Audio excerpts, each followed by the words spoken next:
Here's a video to help you with slide agglutination.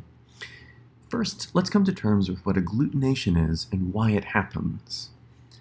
Each of the orange circles here represents the cell of a microbe, and each type of microbe has different types of proteins on its surface. On these microbes, there are these green triangular proteins on their surface. Now, microbes can be recognized molecularly by molecules called antibodies. Antibodies have a shape at the end of their tips. So here the black sort of Ys at the bottom, each of those is an antibody, and you can see that at the end of the tips of the Ys, they have this sort of triangular indentation. So the shapes of these antibodies are complementary to shapes on certain microbes. And that lets the antibodies fit together with those microbes, or the proteins on the surface of them, and stick to them.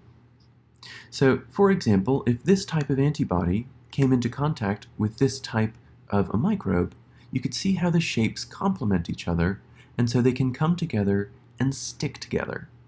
When the antibodies stick to those proteins on the surface of this microbe, you get clumping, and the fancy term, the $10 term for clumping is agglutination. One other jargon term. Those proteins, the green ones, that the antibodies are recognizing, those are called antigens. Now, in order for the clumping or agglutination to happen, the antibodies have to match the antigens.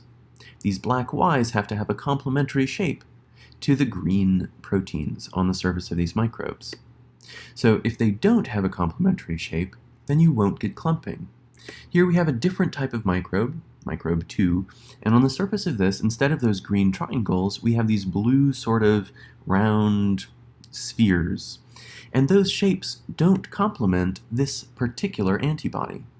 So this antibody would not recognize that microbe. It would not clump or stick to it. And so the antibody wouldn't stick to the microbe, and so those microbes wouldn't stick together or clump, and we wouldn't observe agglutination or clumping on a macroscopic scale. So what is agglutination? It's the clumping of microbes and their parts. When the antigens, the proteins on the microbe, complement the shapes of and stick to antibodies.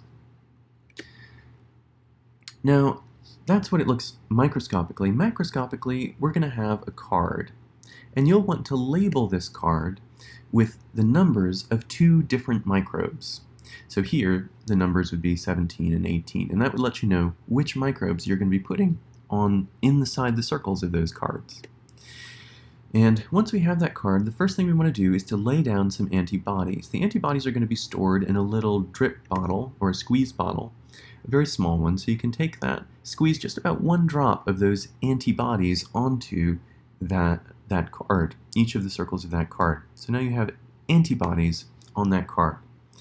And these antibodies are designed to fit together with the antigens, or the proteins, in Staphylococcus aureus.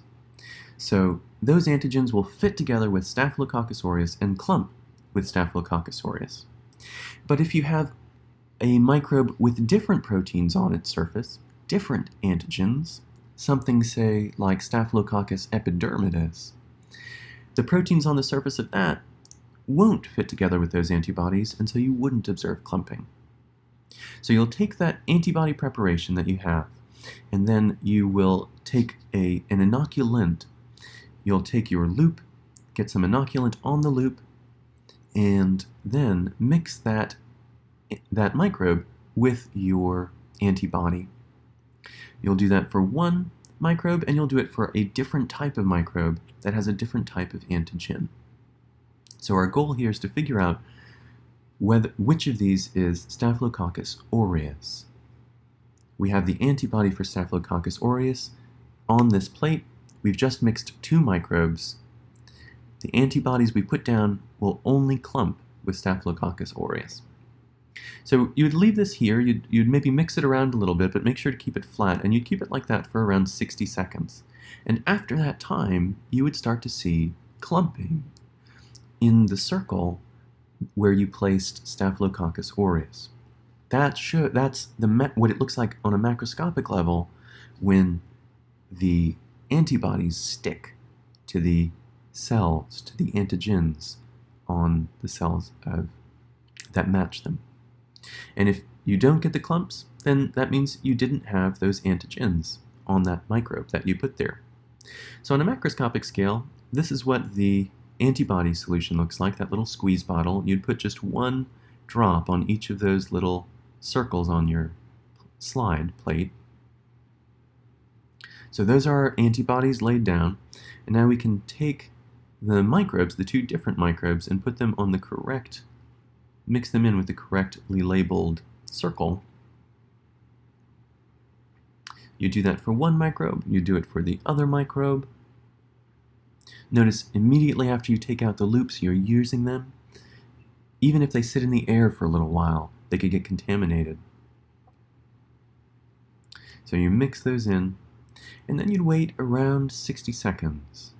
Now you can pick this up and swish it around a little bit. I've sped the video up so it looks much more violent than you would want to do it. You do it very gently and carefully.